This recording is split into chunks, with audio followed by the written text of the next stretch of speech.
Хүндийн өдрийн мэндийг хүргэе. 2018 оны 5 дугаар сарын 17-ны өдрийн пүрэв гариг Улаанбаатар хотод ирж 18 цаг 1 минут болсон байна. Радио FM 103.6 дэлгүүр ТV телевизийн 1-р суг TVS Mongolia пэйж энэ цаг мөчид Монгол коммент нэвтрүүлгийг дэлхийн өнцөг боломборт орон даяар хамтдан шууд дамжуулан хүрэхэд бэлэн байна. Яригд шийдэгдсэн олон асуудлуудыг өнөөдөр улс төр нийгмийн эдийн засгийн хүрээлэлээс онцлож тэргүүлэгч мэдээллийн веб хуудсуудын бичний дэлснээр та бүдгийн санал оролцоотой ярилцъя гэж бодож байгаа. TVS Mongolia пэйжид хаяглагдж байгаа сэтгэгдлүүдийг TVS телевиз Монгол коммент нэвтрүүлэгт гэж хаяглагдж ирж байгаа захидлуудыг бас нэвтрүүлгийн тодорхой хугацаанд нь уншиж дуулгана гэсэн бодол байна. Үзэгч та бүхэн өөрсдийнхөө үзэл бодлын эндэртээ тавтаа морил гэж өрье. За хэд хэдэн гол чухал асуудлууд байна. Ерөнхийдөө өнөөдөр бол 2-3 том тодорхой гэж хэлж болохоор томилгоонууд хийгдчихлээ. За энэ томилгоонуудтай холбоотой улс төржсөн юм нөхцөл байдлууд нийгэмд нэлээд өндөр авч яригдж байна. За Эрдэнэс Монгол компани захирал солигдож байна гэдэг асуудал яригдлаа. За Монгол улсаас гадаадын улс орнуудад суух бүрэн эрхэд элчин сайдуудыг 4 элчин сайдыг өнөөдөр Монгол улсын хурлаар хилцэн томилгоор болж байгаа ийм мэдээлэл нийтэд хүрж байна. Оюу толгойн төлөөлөө удирдах зөвлөлд байдаг Монгол улсын нэр бүхий 3 хүнийг эргүүлэн татах тухай асуудал яригдж эхэлж байна.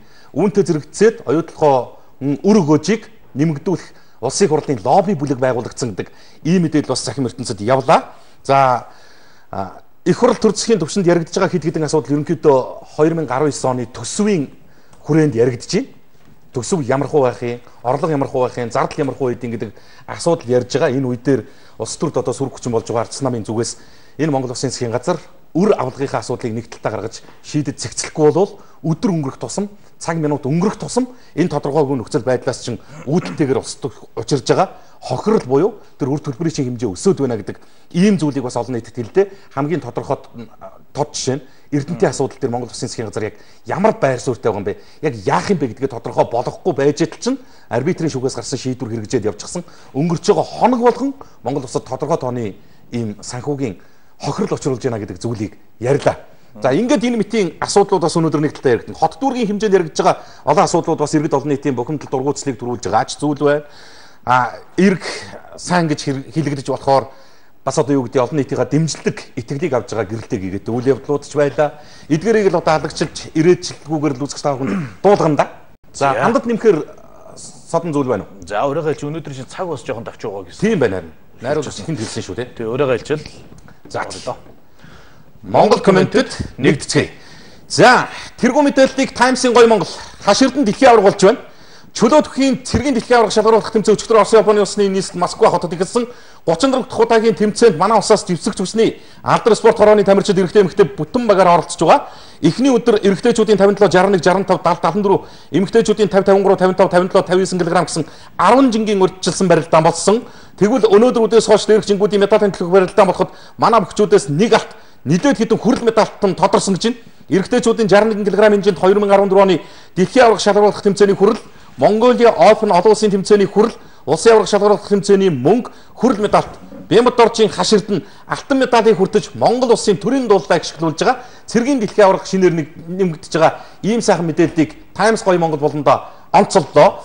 За 24 цагийн сайт бас сүүлийн үед энэ одны анхаарлын төвд байгаа асуудлаар өнөөдөр гадаад харилцааны яамнаас мэдээллийн цаг гэдэг ийм зүйлээр нийтэд хандаж мэдээлэл хүргэснийг тодтоход уламжиллаа. За дөрвөн улсаас бусад оронд бол нөгөө сунгалттай паспорт үйлчлэн шүү гэдгийг албан ёсоор энэ консулын байгууллага гадаад харилцааны яам нийтэд мэдгэж байна. Олон улсын иргэний хэсгийн байгууллагаас гаргадаг тийм гадаад паспортод тавигддаг стандарт байд юм байна.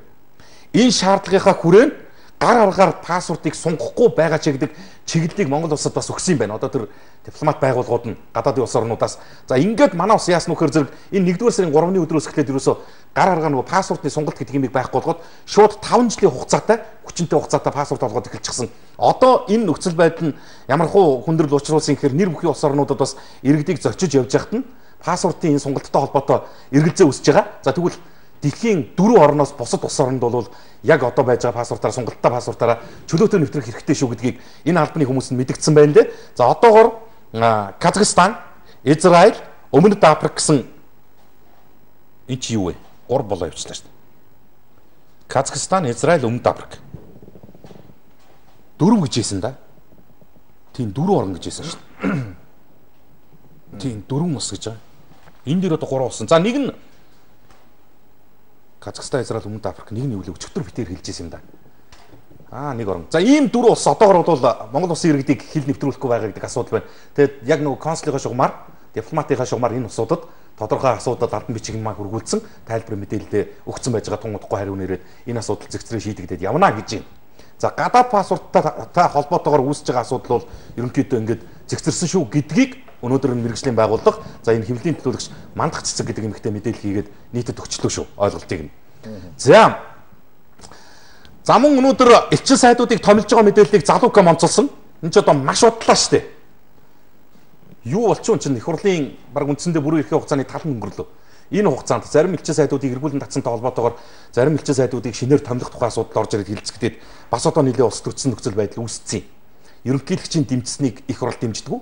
Их хурлын санал болгож оруулж ирж байгаа хүмүүсийг ерөнхийлөгч дэмждэг нэг ийм нөхцөл байдалтай нэлээд явсан юм.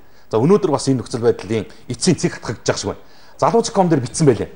Улсын хурлын чуулганы өнөөдрийн хуралдаанаар элчин сайдуудыг эргүүлэн татах томилох тухай асуудлыг хэлсэн. Засгийн газрын саналын дагуу Монгол Улсын ерөнхийлөгч 4 элчин сайдыг томилох хүсэлтэд улсын хурлд хөргүүлсэн. Энэ асуудлыг хэлцээ 4 сайдыг шинээр томилж байна. Монгол Улсаас Шведийн ван тусад цугаан онцгүйд бүрэн эрхэд элчин сайд Мэд сайхны инх сайхныг эргүүлэн татаад Шведийн ван тусад цугаан онцгүйд бүрэн эрхэд элчин сайдаар очрын инх цэцгийг гишүүдийн 87.1% саналаар их өндөр хувьтай томилсон байсан.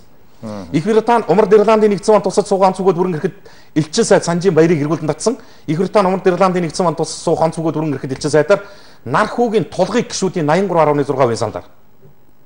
За Япон улсад цугаан онцгүйд бүрэн эрхэд элчин сайдаар Дамд оржийн бат жаргалыг гишүүдийн 90.2% саналаар.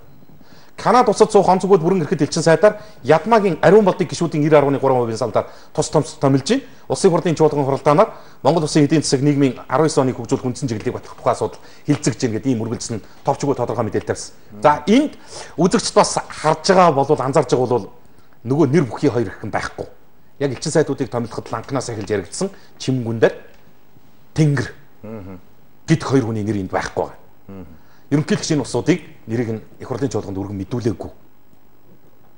Энэ улсуудыг томилох томилгоотой холбоотой асуудал дээр одоо ямар нөхцөл байдал үүссэн мэдэхгүй ямар ч байсан элчин сайдад нэрийг нь явуулахгүй байх шалтгаан байгаа гэсэн. Шалтгаанаа танилцуулна гэсэн. За тэр шалтгаан бас одоо олон нийтийн анхаарлыг татж байгаа байх. Нэг мэдэгдэх байлгүй төрийн тэргүүн маань. За нэг ийм мэдээлэл томилгоотой холбоотой явагдсан. За Эрдэнэс Монгол компани гүйцэтгэх захирлаар ганхууг томилсон мэдээллийг өнөөдөр шуурхай онцолсон. Эрдэнэс Монгол компани төлөөлөл өдрлөх зөвлөлтийн уралдаанаар Эрдэнэс Монгол компани гүйцэтгэх захирал түмэн цогтыг үүрэгт ажилласан чөлөөлчлөө. Эрчим хүчний сайд асан ганхууг томилох шийдвэрийг гаргаж байна. За ганхуу 2016-аас 17 оны 10 дугаар сарын хүртэл эрчим хүчний сайдаар ажиллахдаа салбартаа мэрэгсэн мэрэгжлийн сайд гэсэн тодтолтой олон нийтээс боломжийн сайн үнэлгээ авсан гэж энэ томилгооны үеэр яригдсан гэж байна. За тэрээр дэд үзэж эрчим хүчний салбарт мэрэгжилтэн хэвцийн дарга газрын дарга агентлагийн орлогч дараагийн төвчөнд ажилласан бөгөөд эрчим хүчний эдийн засагч мэрэгжилтэй гэсэн ийм богинохон товч намтартай мэдээллийг шуурхай маань онцолж олон нийтэд танилцууллаа.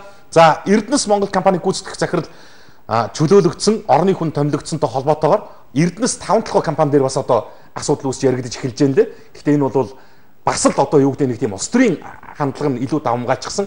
За энд бол одоо цэвэр хариуцлага албан тушаалын асуудал яригдсан бол Эрдэнэс 5 толгой дээр бас цэвэр улс төрийн ийм лобби бас нэлийн хүчтэй шахалт үзүүлж байгаа гэдэг мэдээлэл бас өнөөдөр сошиалд явлаа. Зүгээр сонирхолж байгаа юм. За батлагдаагүй нотлогдоогүй асуудлыг тэр ингэж түлхээд тэр нь ингэж гэдэг тайлбар бол илүүц байх энд. За дараагийн нэг мэдээллийг дуулгая. Төв талбай дээр үйлдвэрчний байгууллагын тэргүүн гарч ирсэн. Албан ёсоор өнөөдөр Монгол Улсын засгийн газартай хөдөлмөрийн маргаан үсгэж байгаа гэдгээ үйлдвэрчний байгууллага мэдгэж байна. Энэ сарын 21-ний өдрийг буюу 17 4 хоногийн хугацаа өгж байгаа юм. Ирэх нэгдэх өдөр гэсэн үг. Даваа гараг гэхэд энэ суулт өсвөлэн зохион байгуулж байгаа иргэд олон нийтийн төрийн албаагчдын асуудлыг Монгол Улсын засгийн газар улс суурьтай авч үзэж шийдвэрлэхгүй болвол Монгол орон даяар бүх нийтийн эсэргүүцэл арга хэмжээг зохион байгуулна гэдгийг үйлдвэрчний байгууллага хэллээ. За янз янзын байдлаар л байр суурь илэрхийлж илээ. Энэ сошиал мэдээлэл явснаас хойш арсан цэгмэн дээр их сурвалжтайгаа байгаа юм. Үйлдвэрчний байгууллага яасаа орой хөдөлж байгаа юм бэ гэж байна. Гэтэл үйлдвэрчний байгууллага чинь өөрийнхөө салбар зөвлөлтийг бас гаргаад ажилуулсан байж штэ. Эрүүл мэндийнхаа зөвлөлтийг. За гэтэл энэ жагсаал цуглаан ч өөрөө бас нам улс төрийн хүчний оролцоотой яваад байгаа юм шүү гэдэг ийм хандлага бас газар аваад эхэллээ. Жүжигчин яагаад үсээ усуулж байгаа юм бэ гэдэг асуудал яригдэж байна. Намын дараагийн зөвлөлтөнд чи явж исэн юм шүү л гэж ингэж ярьж байна. Олон талын нөхцөл байдал. Миний хэлээд байгаа юм л энэ л байсан шүү дээ. Эмч нарын, сувилагч нарын цалин нэмэгдэх асуудлыг Монголын ард түмэн хоёр гараа өргөд дэмжиж байгаа. Эсэргүүцэж байгаа нэг ч хүн байхгүй. Хоёр л асуудлыг ярьсан шүү дээ. цалин тэтгэмжийг нэмэгдүүлэх тухай асуудыг дэмжиж байгаа. Гэхдээ хаанаас ямар их усүрээс ямар шат дамжлагтайгаар яаж олох уу гэдэг нь тодорхой болох хэрэгтэй. Хоёрдугаарт нь энэ арга хэмжээ улс төрийн амбицтай холилдож болохгүй гэдэг хоёр зарчмын юм байсан шүү дээ. Мэдээж хэрэг иргэдийн эрүүл мэндийн манаанд хүний амь аврах га зогсож тэтгэврийг бололцооны болгоё гэж байгаа санаачлагыг олон нийт дэмжлэгүүл яах вэ? Гэтэ энэ жагсаал цуглаанд оролцож байгаа эм цовлогчд бол өөрсдөө энийг мэдээгүй гэсэн. Ирж байгаа үгс бодлоо илэрхийлэх гэж байгаа хүн болгонд нь нээлттэйгээд ингэсэн чинь дундуур нь одоо бараг ийм намын нөхдүүд залчин байдлаар орчиж гэдэг ийм одоо юу гэж хэлэх гэж хэрэг улс төрийн зарим одоо энэ гар хөл болж байгаа нөхцүүд ядаж л одоо төр түмэнд үгс бодлоо илэрхийлэх гэсэн ядарсан төрийн албаагчдынхаа энэ хүсэл зорилгыг нэг тайван орхичээч л гэдэг л зүйл байна. За үйлдвэрчний байгууллагын тэргүй их урт ярилцлага өгсөн байсан энэ агслан цэгмээ сайт дээр байгаа. Би зүгээр товчхон тодорхой хэсгийн зарим ойлголтыг сонсгоч гэж бодсон.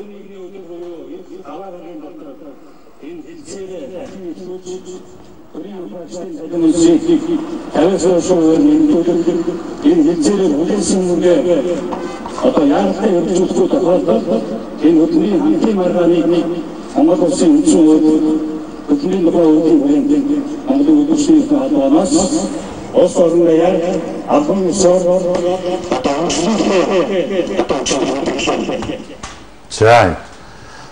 Агслан цэгмээ сайт дээр энэ онлайн видео ярилцлага тэр чигээр мэдээлэл нь тэр чигээр байж байгаа. Гэхдээ энэ зөв нэг сайтаас татж байгаа учраас ийм дуу бол яг тодорхой сонсогдохгүй лээ. Зүгээр утгачлалч хэлэх юм бол энэ сарын 21-ний өдөр даваа гараг гэхэд энэ асуудлыг шийдвэрлэхгүй бол Монгол Улсын үндсэн хуульд заасны дагуу, бусад хуульд заасны дагуу хөдөлмөрийн хамтын маргаан эхлүүлнэ.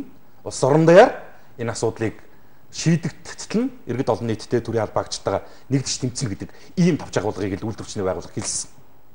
За ингээд хөдөлмөрийн яам, эрүүл мэндийн яам, боловсролын яам, ажил олгогч эзэдийн байгууллага, Монгол Улсын засгийн газар ингээд үйлдвэрчний байгууллага энэ өнгөрсөн одоо 17-оос 21 гэдэг энэ 4 хоногийн хугацаанд нэг ширээний ард суугаад энэ асуудлыг 21-ний өдөр гэхэд шийдсэн байхan шийдэхдээ хувь хэлчлээ штэ. Тийм 7% гэж юм байхгүй. Доод тал нь 50% гэж штэ. Доод тал нь хамгийн багадаа 50% нэмэгдүүлэх алхмыг хийхгүй бол гэж. За ийм нөхцөл байдалтай мэдээлэл өнөөдөр Агслан цэгмээ сайт дээр байсан. За миний найз бас завсар займдаа сэтгэлдлүүдээ явуулаад байгаа хөөе баг цагта цагаа гоё ижил тэнцүүл хуваагаад явахгүй бол найзнууд загнуулж эхэлж явах шүү. Ингээл анхаарал ер нь загнуулах гэдэг. За сайн байна уу? Энэ амжилт үсье Говьсөнбөр аймгаас бичиж байгаа байлгүй дээ. Энэ Говьсөнбөр аймгаас ярьж гисэн. За одоо хэдхэн хоногийн дараа их үрсийн баяр болох гэж байна. Гэтэл энэ аймагт эмэгтэйчүүдийн асуудал хариуцсан байхгүйгээр олон жилийн нөр үзлээ. Бусад аймагт ирчүүд эмэгтэйчүүдийн асуудлыг орон нутгийн удирдлага нь анхаарлаа сайн хандуулах юм аа. Иймээс энэ аймгийн удирдлагуудын жихийг онгоод хилээд өгнө үү гэсэн байна. За Говьсөнбөр аймагт эмэгтэйчүүдийн асуудал юу н орхигдчиход байна гэсэн сэтгэл ирж шүү. За та хоёр миний бичснийг зүйлийг уншина гэдэгт итгэж байна. Сүүлийн үед онцгой байдлын албанд ажиллаж байгаа хүмүүс их хэцүү байна. Шатны дарга нарын дарамт шахалт жирийн нэг иргэдэд их хэцүү байна. Юу гэхээр нийслэлийн юм уу хилцээний дарга нар хин ч хамаагүй өөрийнхөө хувийн хаавс цуслан газар байшингаа янзлуулах хашааныхаа хойг түлхэх мэтэр шууд тушаал өгөөл хизээч хамаагүй дуудад цоглуулдаг болсон гэсэн байна. За ялангуяа гээл дэшээ байхгүй байна. Энийг баримттай ирүүлээрэй. Цагдаа одоо арайчтай бас юм руу нэг онцгойгийн албаагчдыг одоо түлхэхгүй юм боллоо шүү дээ. Цагдаа ерхий газар албан хаагчдын 5 жилийн тэтгэмжээ хизээ өгөх вэ? Асуугаад өгөөч ээ. Ерөнхийлөгчийн бүгд найрамдах засагтай болёо. Нэгэн Умард Ирландчтэй энэ дөрвөн орон сунгалттай зорчихгүй гэсэн, сунгалтайгаар зорчихгүй гэсэн байна. За хурцсан яасан болоо л гэсэн сэтгэл ирсэн байна. Манай улсын их хурлын гишүүд хэний талд ажиллаж байгаа юм бэ? 51% Монголын талд ард түмний мэдэлд өгөх талаар ярихгүй байна. Сонор сэрэмжтэй байх шүү. Хүмүүсийн ажлын хэсгийн гишүүн жагар хамтдаа тэмцэх шүү гэнэ. За хинти бор өндөр сумын 52 дугаар өрний халуун хөтөөс өгөхгүй 2 сар болж байна. Уурхайн дарга нар ус тасалж гагнсан гэсэн 20 айлын орсон суугчдын ирэх ашиг зөрчигдөд байна. Энэ талаар сурвалжлага хийж өгөөрэй хоёроо гэсэн байна. Монгол хужаагаар дүүрлээ штэ сурвалжлага хийлдэл гэсэн байна. За миний хоёр дүү сайн шүү, шантарч болохгүй шүү. Хүн юу гэж хэлж болно? Тоохгүй вэ? Төр харж байгаа. Бурхан ч харж байгаа амжилт хүсье гэсэн байна. За энэ Улаанбаатар хот чинь хятад төлөг хоёроор дүүрлээ. орой болонгууд такси унаад монголчуудыг доромжилж зодож нүддэг боллоо. Тэр тусмаа энэ гэр хорооллуудад ямар ч хяналт алгаа одоо хөдөлгөөн тэргүүллүүдээс сэргээгээч гэсэн юм. Ингээд нэг чамаг нэг жоохон сэтгэл уншуулж ихээр яг ярих гэж байгаатай холбоотой юм орж ирэх хэрэг ингээд загтна яач. Энийг л би үзүүлэх гэж өнөөдөр бэлдээд байгаа юм л та. Сүүлийн үед ийм сүлжээ бий болчих. Монгол эмэгтэйчүүдтэй гэрлээд тэр эмэгтэйхний нэр дээр газар олж авдаг болж. Хятадууд. За одоогоор мэдэгдэж байгаа зөвхөн хятад улсын иргэд гэж юм. Гэтэ энэ вьетнамчууд ч ийм байх магадaltaй, солонгосчууд ч ийм байх магадaltaй гэдэг ийм асуудал өнөөдөр мэдээллийн цахим сүлжээгээр хөндөгдсөн. Олон нийтийн бухимдлыг хамгийн өдөөж хүргэж байгаа асуудал энэ болж байна. Монгол улсын иргэнд олдоогүй газар хятадын иргэнд хаах хүснээр хэр хэмжээгээр бол олдж идэг энэ нөхцөл байдал. Саяхан нэг жишээ битээр хүүжээвтер ярьж ирсэн. Монгол улсын иргэний 11 жил амьдарсан газрыг нэг өглөө нэг хятад иргэн авцсан байсан. Шүн унтчихад нь гаднаас нь Монгол гэрийн гаднаас гал тавьж алхахыг завдсан байсан. Энэ юу юм гэсэн чинь би хэлээд байгаа шүү дээ. Энэ хятадуудын буруу биш юм аа манайха. Одоо энийг л ойлголт. Эдгээр мөнгөтэй байхгүй юу? Яаж игэл Монголыг дуусгах тэр хүсэл иж хүний хүн шүү дээ. Хятад бол хятад шүү дээ. Тэг энэний төрөвчин дотор амьдраад байгаа би тэр төрийн албаагчдыг хилээд байгаа байхгүй юу? Аргын зааж өгдөг, зөвлөдөг, энэмд нь зуучилдаг сүлжээ байна гэж шүү дээ. Чи боддоо Монгол охтуудтай хятад улсын иргэдийг гэр бүл болгоод ингээд тэр Монгол улсын эмэгтэй хүнтэй гэр бүл болчихлоо шүү дээ. Тэгээ тэр эмэгтэйгийнх нэр дээр газар авах байдлаар, газар олгох байдлаар нөх хятадд газар зуучилж өгч юм. Бүтэн ийм сүлжээ ажиллаж байна. Монгол улсын иргэдэд түцний газар бүхсэргэх зай олдох байсан. Энийг би үзэгчдийг бүр заавал ороод үзэр гэж. Ганцхан Монгол эмэгтэй хожоогийн үрд ороход ийм аимшигтай юм болж байна. Бүү үзэгтэй гэдэг Монголын эмэгтэйчүүд хятадтай дэрнэгтгэж газар авч өгсөн тохиолдол бүртгэгцээр энэ бол улсын нөхцөл улсын мөхөлд ойрцны илрэл гэж сошиалар нөлөө мөхөмдөж чинь гэдэг энэ асуудал бас өнөөдөр яригдчих. Гол сэдв болж байгаа. Арга нь нарийсаад шүү дээ. Тэгээд тэр хятадын мөнгөтөөч бай тэр хятад баянч бай хамаахгүй. Адгийн ч бай хамаахгүй. Гэхдээ тэр хятад аргаа мэдхгүй байхад нь энийг зөвлөж өгдөг манай монгол хүн байна. Монголын төрийн албаагч байна гэхээр л ачаа алдсан байгаа байхгүй. Өнөөдөр хамгийн бухимдал хүргээд байгаа юм тэр байхгүй. Ингээ чи энэ цэцгээтэй суучих. Хамаагүй та хоёр нэг гэрт байсан ч хамаагүй байхгүй ч байсан хамаагүй. Зөвхөн гэр бүл болоо батлуулчих. Тэр нөгөө хятад иргэн чинь хөөцөлтөөр Монгол улсын газар олгогдохгүй шүү дээ. Хуулинд нь хориот болохоор. Тэгээ ийм байдлаар арга зааж өгдөг, тэндээс нь ашиг гүтдэг ийм хөгийн юм байна. Нэг. За хоёрдугаарт нь өнөөдрийн сошиалд явсан бас нэг дүр зураг байхгүй. Энэ их сүүлийн үед нэг модыг тайраад ахаар ургаад идэг гэдэг нэг ийм хандлага байна. Ингээд тайраад л ургадаг гэдэг. Тэгээ тайрсаар энэ ч одоо бүр утгаа алдлаа л. Тэгээ энэ одоо хот дүүргийн удирдлагууд ингэч тэгч гэдэг ийм нөхцөл байдал яригдаад бас нэлийн тийм ус төрсөн хандлагаар асуудал хөндөгдөөд нэлээ өндөр авах данзааны болоод ирсэн. Тэгсэн чинь яасан гэсэн чинь дахиад нөгөө хэргийн эзэн хингэргийн тохиор сөөхүүд байгаа байхгүй. Энэ бол зүгээр яасах сөөхүүд дураараа очиод цавчцсан асуудал. Үгүй ингэж тайраад урахгүй шүү дээ найзуудаа. Энд чинь бас нэг ургах хэмжээ байхгүй. Би одоо модны мэрэгчлэлтэн биш. Юм ярихаар л одоо чи мэдэхгүй мэж шиг загнуулт болсон. Мэрэгчлэлтэн биш. Гэхдээ зүгээр арай ингэж тайрчаад ургана гэж юм байхгүй. Одоо би юу гэж хэлэх гэж ихээр дур мэдэж эн чинь нийтийн эзэмшил байхгүй юу? Нийтийн өмч, нийслэлийн өмч. Энийг дур мэдэж тайрсан, нүцгэлсэн сөөхийнхэнд түрүүчээс эрүүгийн хэрэг үүсэж байна. Эрүүгийн хэрэг үүслээ шүү. Хараа. Одоо энэ мод гэдэг юм чинь бүр утгаалтаа шүү.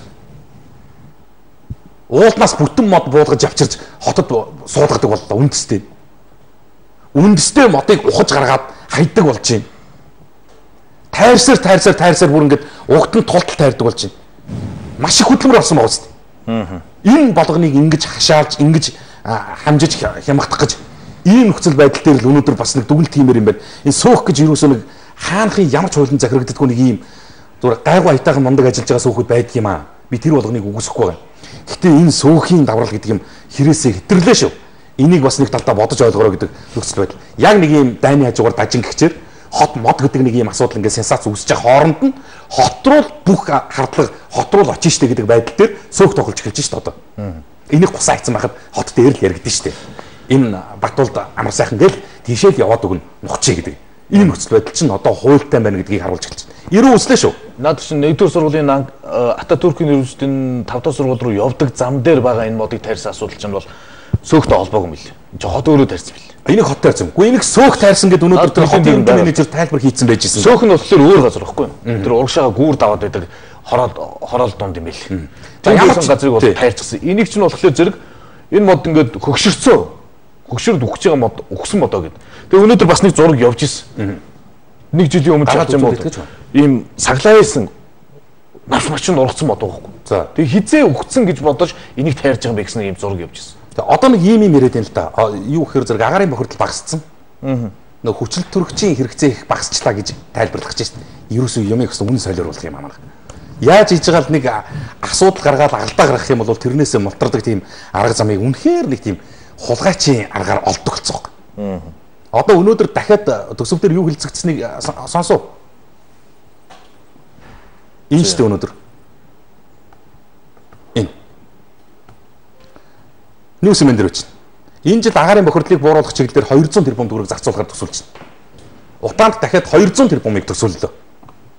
Одоо ингэж яасан? 10 оноос 17 оны хооронд агаарын бохирдол буюу утаатай тэмцэгч чиглэлээр зарцуулсан мөнгө албан ёсоор 1 их 80 төгрөгт хүрсэн. Энийг би бас монголчуудыгаа сонсоосоо гэж бодсон. Өнөөдөр чуулганы хуралдаан дээрээс төрийн хариуцлагатай албан тушаалтнууд энийг мэдгдсэн. 1 их 80 төгрөгөөр бид нар утаатай тэмцсэн. 200 тэрбум төгрөг чи боддоо. За дундаж 40 сая төгрөгийн үнэтэй байр 5,000 ширхэг айлын орон судалж байгаа. Энэ. Гэтэл утаатаа тэмцэн гэд хийдэг ажил нь түрүүчээсээ илэрлэн энэ. Энэ. За энийг үзөө. Энэ. Агаар цэг юм гээд www цэг агаар цэг юм гээд энэ сайтыг хэдэн төгрөгөөр хийсэн гэж бодчих. Мэдээллийн портал сайт. 327 сая төгрөгийн үнэтэй вебсайт. Та бид нар одоо 327 сая төгрөгийн үнэтэй вебсайтыг харж байгаа.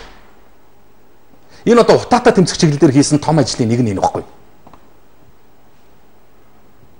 Ийм аимшигт 327 сая төгрөгийн сайт гэж боддоо. Надад одоо юу гэдэг энэ захим сүлжээнд таньдаг найз нөхдөд зөндөө бай. Эсвэл дурынх нь 3 сая төгрөгөнд яйдаг гэсэн сайт босгодог байхгүй. Үнэтэй чанартай янз байдаг. Энэ зэргийн сайтыг бол зүгээр ёстой баг энэ мэдээлэл технологийн академиудад суралцж байгаа оюутан хүүхдүүд, дадлагын хүүхдүүд баг ёстой амар хий. 327 сая төгрөгөөр л ингээд сайт хийгээд авчиж байна. Энд ч тэгээс сонинг хэдэн төгрөгөөр гаргасан байх. Сэтгүүл хэдэн төгрөгөөр борлуулсан байх. Хэвлэл материалын зардал хэд болсон байх вэ гэхээр энэ утаанд зарцуулдаг мөнгө өөрөө яаж явдг юм бэ гэдэг би жишгийг л үзүүлж байгаа. Ийм байд юм байна шүү. За дараагийн нэг сошиалд бас өнөөдөр олон нийтийн бухимдлыг төрүүлсэн нэг бичлэг энэ байгаа. АТГ цэг юм энэ дэр байгаа. Энэ нөхөр энэ нэрийг би бас харж яваарай гэд үзэгчдэд заавал үзүүлж байгаа. Хөгийн өөдгөө гарууд ичихгүй бол энийг үзүүлэх бид нар юунаас юм их вэ? За энэ ч өөртөө бас нэг атманы нэр хайрлцсан, дархны шар хинжилээ. Нэг амар атманы нэр хайрлцсан. Тэгэд энэ бяра яадгүй хэр бүр ингээд нас өндөр болсон хөгшчүүдийг зодож ийм кап авч бяра гаргадаг нөхөр. Ийм настай улсуудыг гиптерт ортол зоддог. Тэр эрэгтэй байх, эмэгтэй байх юус хамаагүй. Ийм сэтгц мэдрэлийн эмгэгтэй юмнууд хүртэл одоо ингээд баг нийтийн дунд явж идэг болчлоо. За нэг ийм арчаагүй хүлэгэн банд эр бяра настай хүмүүс гаргаад зодож нүдэж хэмтээсэн байна. Бичлэгтэй энтертэй АТГ дээр байлээ. Өөрийгөө л нэг том атман гэж хүмүүст ярьж тэр дүрэндээ итгэж тэр дүрдээ итгээд яг хөхөр хөгшин хүн хүүхэд хоёрыг одоо зодож одоо энэ чи юу гэсэн ч үгүй. Аимшигтай ууз. Ийм орчинд ийм нийгэм дундал байна штэ. Бидний ирээдүй, бидний өв гэцгэд өтгөс буурлууд маань ийм л хүмүүсийн хажуудал байж штэ. Яаж зарцсан ч ирэх хэрэг тэгээд ийм хөгшин хүмүүсийг ийм болтол зодож идэх юм. Яагаад ч хүн амт харж байгаагүй. Ингээл сошиал мэдээллүүдийг сонирхохоор ингээл болж байгааг нь яриа гэхээр л болохгүй руу яалтчгүй явж орчихдог. Өнөөдрийн онгоцны тийзний шулаанаас хизээ гарах вэ гэдэг зэндай маань бас асуудал хүнсэн материал дээр тавьсан. Сүүлийн үед энэ Улаанбаатар Сөүл чиглэлийн нислэгийн тийз үнэтэй байгаа асуудлыг иргэд яриад байгаа. Олон нийт энийг эсэргүүцээд төр засагт нь салбар хариуцсан сайдд нь шаардлага мэдээлэл хүргүүлээд одоо асуудлыг судалж үзээд одоо нэг жоохон ажил хэрэг болгоод явсан чинь яасан уу гэхээр би одоо Солонгос руу зорчдог монголчуудаа шууд хэлье. Энэ ямар ч Корей нэрийн бодлого биш үлээ. Энэ ямар ч Солонгосын талын манай талд тавьсан санал, манад санал болгосон тийм санхүүгийн тайлан биш үлээ. Манайхан өөрсдөө Корея юм уу одоо Солонгос чиглэлийн тэр авиа компанид нь манай Монголын төр засаг 3 жилийн өмнө саналаа тавьсан байгаа. 3 жилийн өмнө шүү. Ийм үнэтэй явуулаач гэж.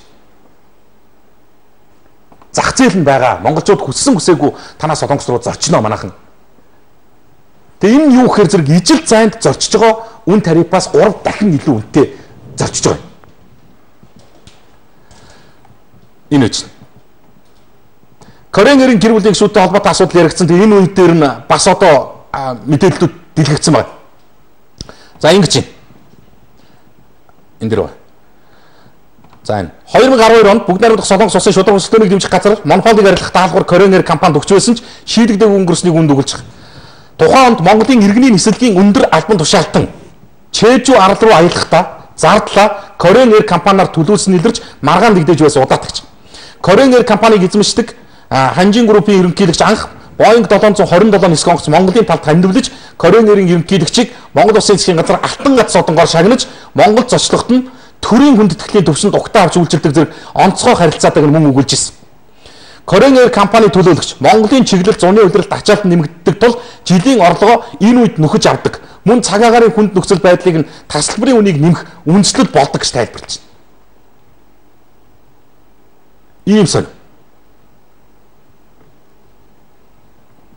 Энэ мэдээлэл дүгүүлснээр Улаанбаатар Инчоны чиглэлийн нислэгийг тус компани Монголын засгийн газартай тохиролцсон онцгой эрхийн хүрээнд ижил зайтай бусад чиглэлээс даруй 3 дахин өндөр үнээр сүүлийн 19 жилийн туршид үйлчилж байгаа. За би энэ дээр алдсан биш.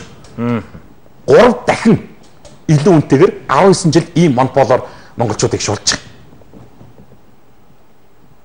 Та нар боддоо Монголын засгийн газартай тохиролцсон онцгой эрхийн хүрээнд гэж байгаа. Тэр онцгой эрхийг 19 жилийн өмнөх Монголын засгийн газар олгосон байж. Кореяд хиний засаг байсан 19 жилийн өмнө.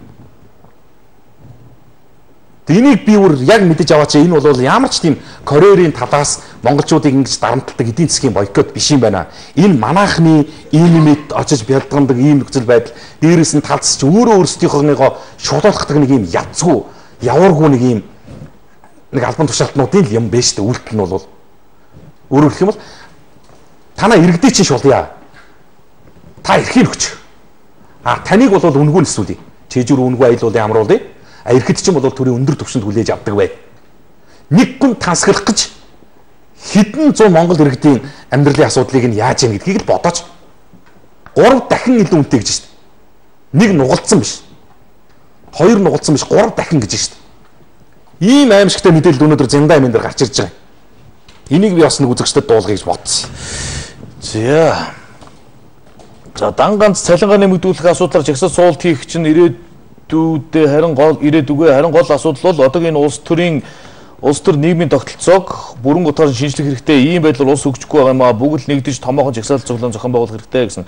Заавал уншиж өгөөрэй. Сонгон нархан дүүргийн цэцэрлэг өргөтөл хийгээ шин цэцэрлэг орсон гэрнээ хавар намар заавал анги засварын мөнгө гэж 30-40 мянган төгрөг татах юм а. Энэ асуудлыг хяндаг газрууд нь хянд шалгаж өгөөч л гэсэн байна. Янз бүрийн зан арын шинтэй оршин суугчид байдаг шүү дээ. Харшилтай хүмүүс мод тайруулдаг шүү гэсэн байна.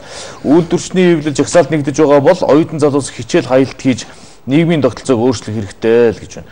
За утаад бишээ угтаа өөртөө авах гэж байгаа штэ. Наад бол чин цадаж хандах байсан аимшгүй даа л гэсэн байна. Төрийн албаны дарга сэртэртэнгүүд улсын машиныг хувьдаа унахаа болмоор юм аа. Мөн жолооч нараа ажлын цагт нь ажилуулмаар байна. Хагт бүтэн сайнгуу хувьдаа шүн өрөө архитект согтууртай PC тоглохтой хүртэл жолооч нараа хүлээлгдэг илүү цагийн мөнгө өгдөггүй байж болох хэрэгтэй гэсэн байна. Энэний гой санал орж ирж байсан яасан юм бэ? Төрийн албаны энэ автомашинуудыг хусын дугаарыг өнгийн өөрчлөн гэдэг мэдхгүй одоо яригдсан шүү дээ. Хойлоо ярьжсэн санаж гинүү. Яг хэдэн цаг хэдэн минутанд хаана явж идэх гэдгийг нь хянажээ гээд ингээд улсын дугаарыг өөрчилж сургуулийн гадаа байна уу, баарны гадаа байна уу гэдгийг нь харъя гээд ингэж өгнө. Их аятайхан санал орж ирээд аятайхан юм чи явахгүй. Өмнө нь бол бас аамаар санаачлахууд юусоо яв. Цагаан дээр хараар хар дээр цагаан нар гээд ам хоёрыг чинь ялгчдаг. Ам ажил хоёрыг чинь ялгчдаг байсан л да. Сансрын нарийн замыг өргөтгсөн гоё байсан даанч хажуу талын сул шороог нь бас янзаж болдгүй юм уу? Нөл шороо болсон байна л гэсэн байна. Энэ хятадуудын асуудлаар өргөн хүрээ дарга хэмжээ аваач. Ирэх мэдлэлтэй хүмүүс нь энэ ажлыг хийж байгаа нь ойлгомжтой. Газрын зөвшөөрөл олгодог, иргэний үнэлэх олгодог нөхдүүд л худалдагдаад байна штэ л гэсэн байна. Нүдэн гүлгөнөө цаанаал нэг зөвүүн царайтай харагдаж байна. Сэтгцийг нь шалгуулад холбогдох газар руу явуулах хэрэгтэй гэсэн байна. Яах вэ? Амьдрал алхам тутамдаа дүүрэн стресс болчлоо. За саяны тэр хөгшин хүн зоддог нөхөр чинь ял хүлээх чадваргүй гэж гарна штэ. Дүүрэх юм сэтгцийн эмгэгтэй гэл ингэхээр одоо яа гэсэн үг юм. Тэр хүний гарын шүүс тэр солиотын одоо мэдрэл мутын тэр нүдүрийн дисгүй энэ хөгшчүүд ингээ имлэгийн орон дээр очлоо шүү дээ. Ийм амар байх юм. За төр мөнгөөрөө өртгөөр нь байр барихад 100 мянган айл орон сууцтай болно. Утааны эсрэг гэдэг байгаа бүх мөнгөөрөө зүгээр л байр барих хэрэгтэй. Тэгээд иргэдээ хамаагүй 1% хүүтэйгээр буцаагаад зарах хэрэгтэй. Тэгвэл хурдан утаанаас сална шүү дээ гэсэн мэн.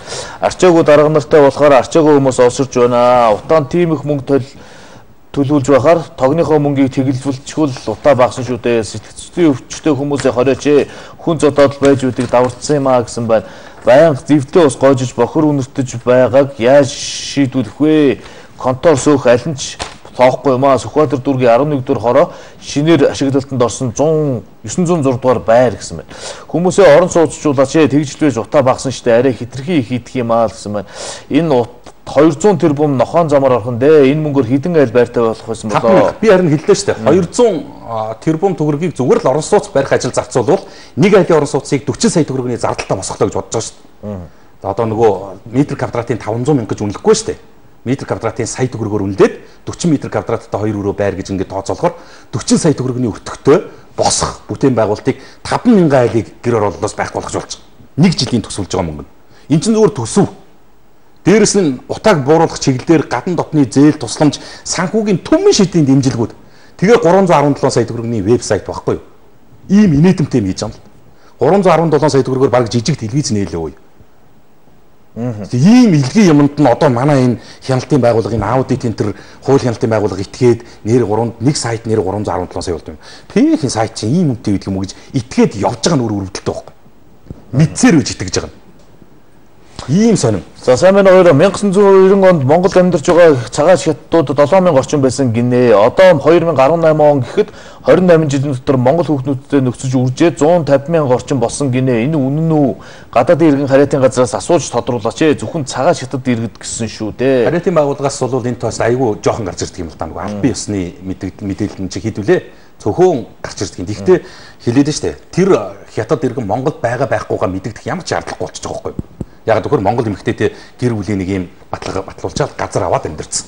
Агарын бохирлын төлөө ийм хэрэггүй юм хийж байхаар тэр мөнгөөрөө хөдөлмөрийн хүсний доод хэмжээг 500,000 болгоод иргэдийнхээ цалин 1 сая төгрөгэд өгвөл олон өрх байранд орж утаа багсах юм байгаа юм да гэсэн байна. Цэргийн байгууллагын цалин 450,000. Энэ талаар хэлж ярих гэхээр дарга нар нь дарамтлагдаг. Тэгээд л нэг ч хүн дуурахгүй байгаа юм аа. Мөн дарга нарын гэрээ ажлыг хийдэг. Энэ талаар баримттай хэлнэ гэхээр бас л дарга нарын базаанд байна л гэсэн байна. Асал төвхтөл баг. Цагдаа нарын цалин нэммээр юм аа. Үг хэлэх ирэхгүй хүмүүс шүү дээ гэсэн байна. 12 дугаар ангиа төгсөгчдийн мөнгөн хонхны баярыг болиулах гэд байх юм аа. Манай сургууль хонхны баяр хийхгүй гэсэн одоо яах вэ ахнараа гэсэн байна. За наад нэвтрүүлгийн цагаас унгаад хүнд чирэггүй хужаа солонгос киноны реклама болмоор юм аа. Асар давчуу хэрэгтэй нэвтрүүлгэн гэсэн байна. Байрнуудын дундах замаа янзлаач. Үе ерөнхийлөгч байсан эрхмүүдийг өрн авчирч телевизээр шууд хэлцүүлэг хийх хэрэгтэй байна. Улс орны энэ дөрөөдлийн талаар тухайн хүмүүс юу хийснийг нь асууя гэсэн байна. За энэ зарим мөнгөний араас бүксөө хөдөлж байгаа энэ хүүхнүүдийн үйлдэл арай дэндэж байгаа. Хууль нь зарим гаруудыг даварцсан байна гэсэн байна. Хамгийн шилдэг гадаад амар сургууль төгсөл нөхдүүд гээд байдаг. Тэнд нь худлаа ярихыг л заадаг юм уу хаашаа юм бэ? Намын туг хийсгэн за бүгд 7-с нь сагсуу хитэн залуучууд хүний үг авч чаддаггүй юм хийж чадахгүй хүүхдүүдтэй ирээдүйтэй маань яан гэсэн сэтгэлүүд ирж байна да. За хятадуудын даварлын дараагийн нэг илэрхийллийг Ховд аймгаас онлайнаар над руу явуулсан байна. За энэ аймаг орон нутгийнхаа удирдлагуудад хүсэлт гаргасан жолооч нар байлээ. Юу гэхээр зэрэг баруун үсгийн гол одоо томоохон стратеги ач холбогдолтой орд газар бол хөшөөтийн уурхай байдаг. Хөшөөтийн уурхайд олборлолт явуулж байгаа хятадын компани ажил олгоно гэд ингэхээр энэ олон жолооч гарын үсэг зурсан улсууд яг гэхээр хятадаас очоод 200 ширхэг том аврын нөгөө хоовоо гэдэг нүүрс зүүдэг машиныг худалдаа авчдаг. Авахтаа энд байраа барьцаалсан ах дүүнэрээсээ мөнгө төгрөг зээлсэн, банкны өрөнд орсон, ерөөсөө үр зээлний асуудалгүйгээр машин авчихсан, шууд бэлэн мөнгөөр авцсан нэг ширхэг иргэн байдаг. Гэтэл энэ нөхдүүдийн тэр автомашин 200 ширхэг машины 100-аад нь одоо ерөөсөө хятадын хил дээрээс Монголын хил рүү орж чадахгүйгээр 2-3 сар болчихно. 100 жолоочийн үүлээ үзэж босгож цуглуулсан 7-8 тэрбум төгрөгийн түгжигдээд 7-8 тэрбум төгрөгийн сул хүү алдангийг 2-3 сар төлцсөн байж байгаа. Уудуурхаас сэргэж хөшөөтийн ургаагаас бүгд найрамд хятадаар дулсан Ташкентийн бомбын чиглэлд нүүрсний үрэлт явуулдаг болсноос хойш ард иргэдийн дунд ашигтай байна гэсэн худал цуурхал таарснаас болж том оврын ачааны машины ирэлт хэрэгцээ нэмэгдсэн. Үүнтэй холбоотойгоор Ховд аймгийн ард иргэд бүгд найрамд хятадаар дулсаас олон тоогоор том оврын автомашин худалдаа авах болсон. Ард иргэд бид нар банкнд өндөр хүүтэй маш их хэмжээний үр зээл тавьж мөн танил тол хамаатан садныхаа нэр дээр зээл гаргуулж авсан хүмүүс маш их байна. Үүнд малчин, сэхэтэн, жолооч, ажилтан зэрэг нийгмийн бүх давхаргын хүмүүс байгаа. Ард иргэдийн худалдаж авсан машинууд нь Ташкентийн бонд дээр ирээд 2 сар гаруй хугацаанд гацлаа. Энд нийтдээ 100-аад тээврийн хэрэгсэл байна. Үүнийг Монгол мөнгөөр тооцоод үзэхэд 7-8 тэрбум төгрөгийн хөрөнгө энд гацаад байна. Ард иргэд хятадын гайлын дарамт шахалтын улмаас үүсээд байгаа асуудалд хизээ гарах талаар хариу авч чадахгүй байна. Цуу яриагаар сонсоход энэ их хөрөнгө нь Монгол руу орж ирэхгүй гэсэн яриа их байна. Хятадд иргэдээс худалдаж авсан тээврийн хэрэгслээ буцааж өгөхийг хүссэн боловч хүлээж авахгүй байна. Энэ асуудал цаашлаад ард иргэдийн амьдралд болон банкны систем цөргөөр нөлөөлөх хэмжээнд хүрлээ гэд иргэд нь өргөдөл гаргаад гарын өсгөнүүдэд зураад илгээсэн байна.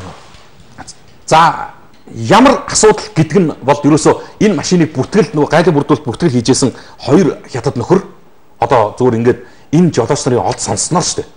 Авилга авсан нь тогтогдоод цаашаагаар хятадчин монгол шиг учраас биш учраас нөгөө хоёрыг баривчлаа аваа явцсан. Тэгээд нөгөө манай залуучууд жолооч нарын авсан машин хил дээрээ орж ирж чадахгүй. Тэр хоёрын хэрэг яаж хийдэгдэн гээд ингэсэн чинь буцаагаад татагдах тухай асуудал яригдж байгаа. Тэгээд энэ дээр бас манай төр засгийн холбогдох усууд нь ч гэсэн дуурахгүй явахгүй юм. За ийм асуудлыг бас нэг дуулгаад уламжлаад өгөөч гэсэн хүсэлт байсан. За энэ чинь арай л богинохон гэхэд арай л богино уу юм? За 18 цаг 37 минутад Монгол коммент нэвтрүүлэг өндөрлж байна. Өнөөдрийн эфир бол ийм байсан юм байна. Нэвтрүүлгийн ихэнх тэгтээ найруулагч бол битээр тодтогч хэлсэн юм аа. За маргааш баасан гараг захидлын гэдэг өдөр болонгаараа үзэгч та бүхэнд хүрэх хуваартай байгаа учраас за илүү олон санал сэтгэл захидал дээр баасан гарагийн Монгол коммент дээр төвлөрж яриа да. За яавраа хэлчихв. Монгол комментэд нэгцгээе.